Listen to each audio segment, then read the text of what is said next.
Chips খেতে পছন্দ করে না এমন একটা লোকও খুঁজে পাওয়া যাবে না, সে ছোটই হোক আর বড়ই হোক। এই পটেটো চিপসগুলো যদি বাসায় তৈরি করে নেওয়া যায়, তাও মাত্র 20 টাকা দিয়ে এতগুলা পটেটো চিপস। মাশাল্লাহ, এই পটেটো চিপস খেতে এত বেশি মজার, সারা বছর সংরক্ষণ করে রাখা যাবে। তাই যারা চিপস খেতে পছন্দ করেন, বাসায় পুচকো পাচকো আছে, হুটহাট চিপস খাওয়ার বায়না ধরে, তারা কিন্তু এই সময়টা কাজে লাগাতে পারেন। আলুর দাম একেবারে হাতের নাগালের মধ্যেই। 6 কেজি আলু মাত্র 100 টাকায় বিক্রি হয়, মানে 20 টাকা কেজিরও কমে কিনতে পারি আমরা এখন আলু।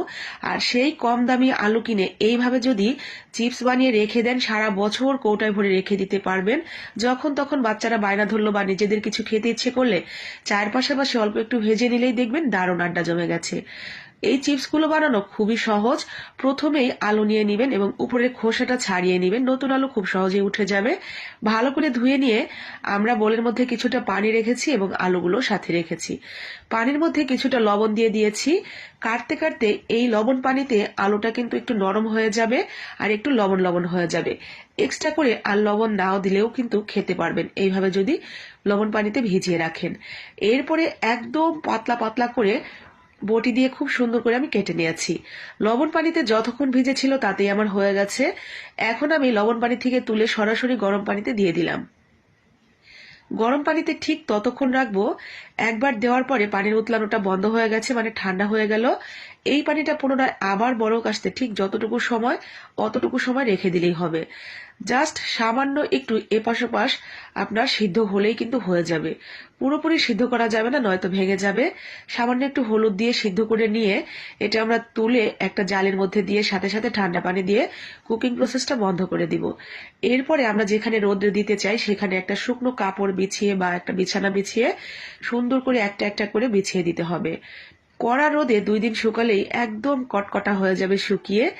এরপরে সেগুলো সারা বছর কৌটায় ভরে সংরক্ষণ করতে পারবেন। তো 2 দিন শুকানোর পর মাশাআল্লাহ আমার এগুলো কিন্তু একদম পুরোপুরি শুকিয়ে গেছে।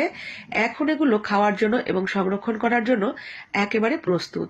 চলেন আপনাদের কিছু ভেজে দেখাই যে এটা আসলে কতটা পারফেক্ট হয়েছে। আলুগুলো শুকানোর পরে কিছুটা ছোট হয়ে গেছে, কিন্তু ভাজার পর ফুলে একেবারে ডাবল হয়ে যাবে। এইটা দেখতেও অনেক বেশি ভালো লাগে। শব্দটা শুনেন।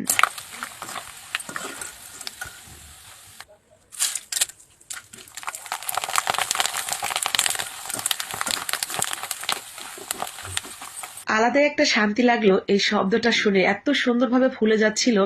প্রত্যেকটা চিপস একদম পারফেক্ট হয়েছে।